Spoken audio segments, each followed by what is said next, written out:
His may not be a household name, but Bill Hagy's work has helped make names out of some of today's biggest country music stars. He's also helped turn Bristol's WXBQ into one of the premier country radio stations in the U.S. Bill Hagy caught the radio bug while still in high school. That's when he started working for Bristol's first radio station, WOPI, in 1962. But it was in 1965 that Bill's career move changed his life. Bristol Broadcasting Company hired him to work for WFHG, and for the next 15 years or so, he worked for various stations throughout the company. Bill proved to be very good at the radio game, and in 1984 became head of programming for all Bristol broadcasting stations. This included taking the reins at WXBQ in Johnson City. Artists like Garth Brooks, Jake Owen, Morgan Wallen, and Kenny Chesney all had their music playing across the Tri-Cities long before many other radio stations. And Bill was tough.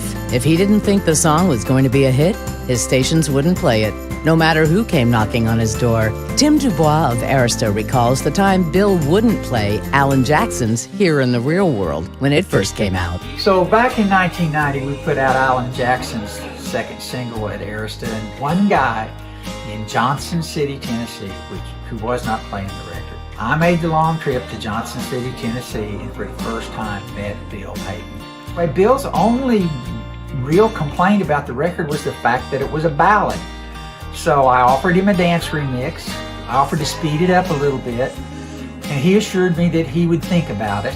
And I left Johnson City feeling like that if we got into the top 10 or even the top 5, maybe he would finally add the record. But he didn't. Only a couple of years out of college, Kenny Chesney showed up in Bristol and sang in a conference room at WXBQ. He and Bill became fast friends. You know, when I first started, I had a lot to learn, and I went through a lot of growing pains, and Bill was one of those guys that knew that, but still played my music because he saw potential and he saw what it could become.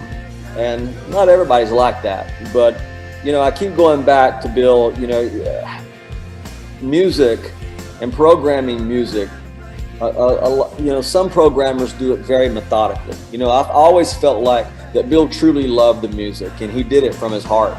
To say that Bill Hagy had an influence on my career would be an understatement. During his stint as PD for WXBQ, the station maintained a streak of 81 consecutive #1 ratings periods, with almost a 30 share every time.